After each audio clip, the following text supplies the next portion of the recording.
नमस्कार भाई लोग, कैसे हैं आप लोग। तो आज के इस वीडियो में एक बार फिर से मैं आपका बहुत ही ज़्यादा स्वागत करता हूं आपके ही अपने चैनल टेक्निकल ट्रेडर में। देखिए, बात करेंगे यस बैंक की। देखिए, इस वीडियो में कुछ हम बहुत ही खास टॉपिक के ऊपर डिस्कस करने वाले हैं। यस बैंक में जो आप देख रहे हैं, बहुत दिनों से सुस्ती पड़ी हुई है। मतलब कि अच्छी खबरें आने के बावजूद जो है यस बैंक 18 रुपये पर टिका हुआ है। समझेंगे बहुत ही यहाँ पर जो एनालिसिस आज होने वाली है, बहुत ज़बरदस्त एनालिसिस होने वाली है। हालांकि इस टॉपिक के ऊपर मैंने पहले भी एक बार वीडियो बनाई है, लेकिन बहुत डाउट्स लोगों के थे।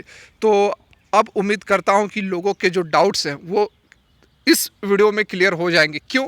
क्योंकि उस समय तेज़ी बनी हुई थी, उस समय तेज़ी की लहर थी, तो मैं बताने की कोशिश कर रहा था तो लोग समझने को तैयार नहीं थे। तो इस वीडियो में कोशिश करूंगा कि जो भी डाउट्स हैं आपके क्लियर हो जाएंगे, और उसके साथ में टारगेट्स को भी समझेंगे। दो महीने बाद, देखिए मार्च 2021 की मैं बात कर रहा हूँ, अभी से 2 महीने बाद। अब 2 महीने बाद की ही क्यों बात कर रहा हूँ, इसको भी समझेंगे। इस पर भी कुछ स्पेशल कुछ है जो कि मैंने टारगेट्स आपको मार्च का दिया हुआ है, ठीक है। तो सारा कुछ समझने की कोशिश करेंगे इस वीडियो में। तो रिक्वेस्ट एक ही रहेगी कि यदि वीडियो अच्छी लगे तो लाइक ज़रूर करें, और अभी ही लाइक कर दे, क्योंकि मुझे पता है कि आपको वीडियो अच्छी लगेगी। तो चलिए सीधे चलते हैं मुद्दे पर। तो यहाँ पर आप देख सकते हैं यस बैंक के चार्ट पर आ गए हैं, और देखिए आप जो देख रहे हैं बिल्कुल 18 रुपये पर यह ट्रेड कर रही है। जैसे कि जानबूझकर इसको 18 रुपये से हिलने नहीं दिया जा रहा हो, उस तरह का यहाँ पर हमें चार्ट देखने को मिल रहा है। पिछले 3 दिनों की चार्ट तो आप देख सकते हैं कि बिल्कुल लग ही नहीं रही है कि यह 3 दिनों की चार्ट है। लग रही है कि एक ही दिन की चार्ट को 3 दिन और बढ़ा दिया गया है। देखिए, जिस टॉपिक पर हम बात करने वाले हैं, जैसे कि मैंने अभी आप लोगों को पहले भी बताया कि बात हो चुकी है, डाइल्यूशन की बात यहाँ पर करनी है, और बहुत ही इम्पॉर्टेंट है। रिक्वेस्ट करूँगा कि ज़रूर इसको आप ध्यान से सुने, समझने की कोशिश करें, और बिल्कुल आप समझ जाएंगे बात को।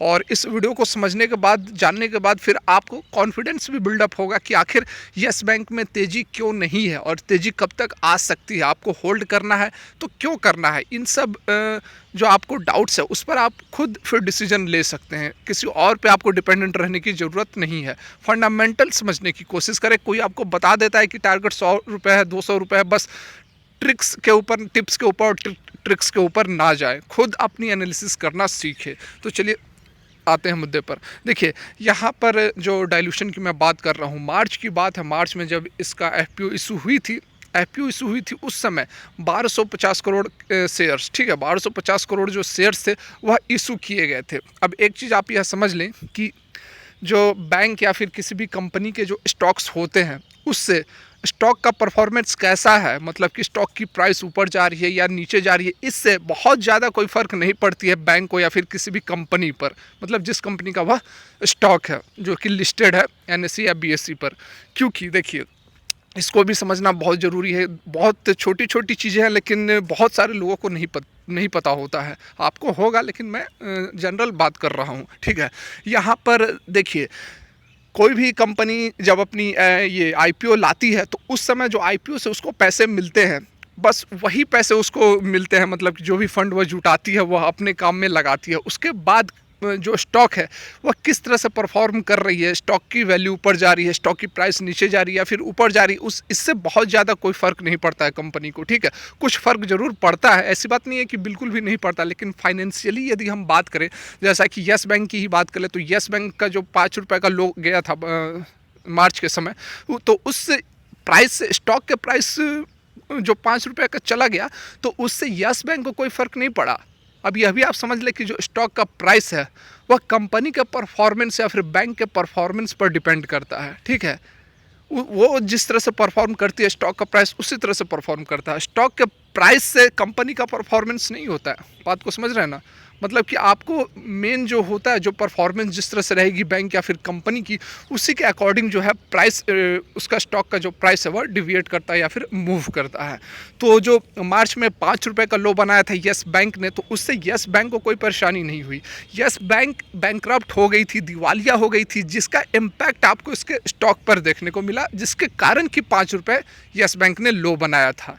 अब यस बैंक के स्टॉक ने 5 रुपये का लो बनाया, इसके कारण यस बैंक दिवालिया नहीं हुई थी, वह दूसरा कारण था। तो उसी तरह यहाँ पर जो एफपीओ लाया गया था, समझ रहे हैं बात को।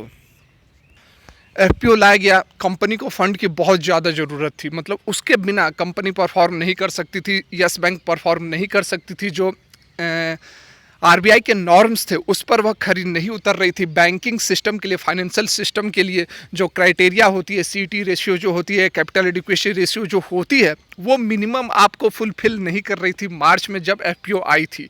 तो एफपीओ तो लाना ही था, किसी भी हाल में पैसे की ज़रूरत थी ही। 15,000 करोड़ का जो फंड जुटाया गया उसमें 1250 इक्विटी शेयर्स इशू किए गए और 12 रुपये रखा गया था प्राइस बैंड उसका, ठीक है।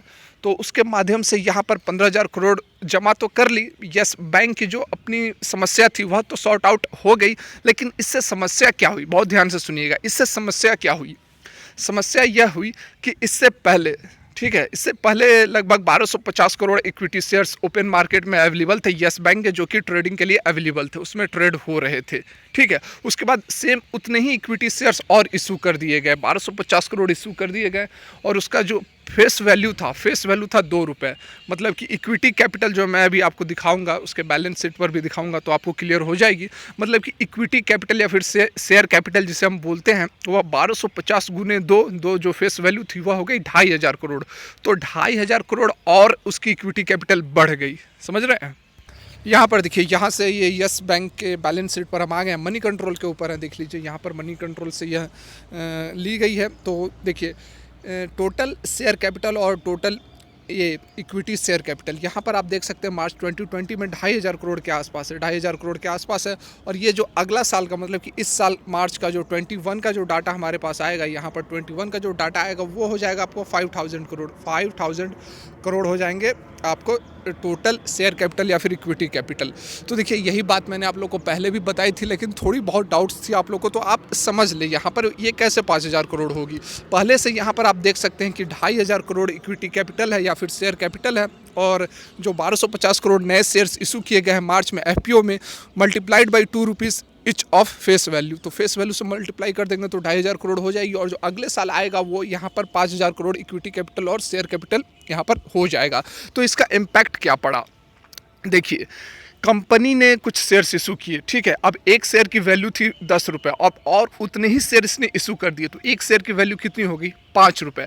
तो जो शेयर की वैल्यू थी वह डाइल्यूट हो गई। तो ऐसा क्यों किया जाता है? ऐसा इसलिए किया जाता है कि कंपनी को फंड की ज़रूरत है, कंपनी को पैसे की ज़रूरत है, तो वह एफपीओ इशू करके पैसे तो उठा ली 15,000 करोड़ मार्केट से, वो अपना काम तो चला रही है, लेकिन जो शेयर की वैल्यू थी वह डाइल्यूट हो गई, वह आधी हो गई। तो आधी होने से नुकसान किसको हुआ, शेयर होल्डर्स को नुकसान हुआ। यही कारण होता है कि जब आपको याद होगा कि 25-26 रुपये के आसपास एफपीओ से पहले, जब एफपीओ नहीं आई थी तो 25-26 रुपये पर यह ट्रेड कर रही थी, और एफपीओ जैसे ही आई यह 50% पर ही इशू हुई, 12 रुपये पर इशू भी हुई और उसकी वैल्यू भी 50% डिटोरिएट हो गई। यही कारण था कि जब इक्विटी शेयर्स उतने और मार्केट में आ गए तो एक शेयर की जो वैल्यू थी वह तो आधी हो गई, तो आधी होगी तो उसका प्राइस तो आधा होगा ही, इसमें डाउट नहीं होना चाहिए। बात समझ में आ रही है तो वीडियो को लाइक ज़रूर करें। और यही कारण है कि कभी भी अच्छी न्यूज़ आती है, बहुत सारी अच्छी न्यूज़ आई, ठीक है, लेकिन यस बैंक के प्राइस में मूवमेंट हमें देखने को नहीं मिलता है। मूवमेंट करने के लिए आपको, जब वैल्यू ही आधी हो गई है तो मूवमेंट में भी तो समय लगेगा, है कि नहीं। और वही कारण है कि एट प्रेजेंट यदि यह 18 रुपये पर ट्रेड कर रही है तो इसका वैल्यू 18 रुपये नहीं है, इसका वैल्यू 36 रुपये है। 36 रुपये पर यह ट्रेड कर रही है। एक्चुअल जो वैल्यूएशन है वह 36 रुपीज़ है, लेकिन 36 रुपीज़ मतलब क्या है, जैसा कि मैंने अभी आप लोग को बताया कि जो कंपनी होती है, ठीक है, कंपनी का जो परफॉर्मेंस होता है उसी पर डिपेंड करती है स्टॉक का परफॉर्मेंस, मतलब कि स्टॉक का प्राइस। तो एट प्रेजेंट स्टॉक का प्राइस यहाँ पर यस बैंक की हम बात करें तो 18 रुपये है। तो 18 रुपये का मतलब आप समझे कि बैंक का जो परफॉर्मेंस है वह 36 रुपये के बराबर है। अब बात को आप समझ रहे होंगे जो मैं समझाने की कोशिश कर रहा हूं। तो बैंक का जो परफॉर्मेंस है वह ठीक है, लेकिन स्टॉक का जो परफॉर्मेंस है उस कंपैरिजन में आपको नहीं दिख रहा है, क्योंकि इसकी वैल्यू जो है 50% से डिटोरिएट हो गई है, ठीक है। अब बात ये आप समझ गए होंगे। चलिए अब मैं बात करता हूँ अपने टारगेट की, मार्च की टारगेट्स की हम बात कर रहे हैं। तो देखिए मार्च 2021 की बात इसलिए की जा रही है क्योंकि मार्च लगभग 2 महीने एग्जैक्ट यहाँ पर है, 12 तारीख बताई जा रही है। 12 तारीख को Q3 के रिजल्ट्स आने वाले हैं और Q3 के रिजल्ट्स अच्छे आने वाले हैं, जैसा कि हमें पता चल चुका है, काफ़ी उसके डाटाज जो है आउट हो चुके हैं। तो देखिए यहाँ पर 18 रुपये पर ट्रेड कर रही है, तो अगला जो आपको टारगेट मिल सकता है वह यहाँ पर आपको जो पिछला हाई इसने बनाया था 21 रुपये के आसपास का, 21 रुपये का आपको टारगेट यहाँ पर देखने को मिल सकता है। लेकिन आपको थोड़ा वेट भी ज़रूर करना पड़ेगा, क्योंकि जैसा मैंने बताया कि ऑलरेडी यह अपना मूवमेंट दिखा चुका है। जो खबरें निकल कर आई थी उसके कारण यहाँ पर मूव हो चुका है।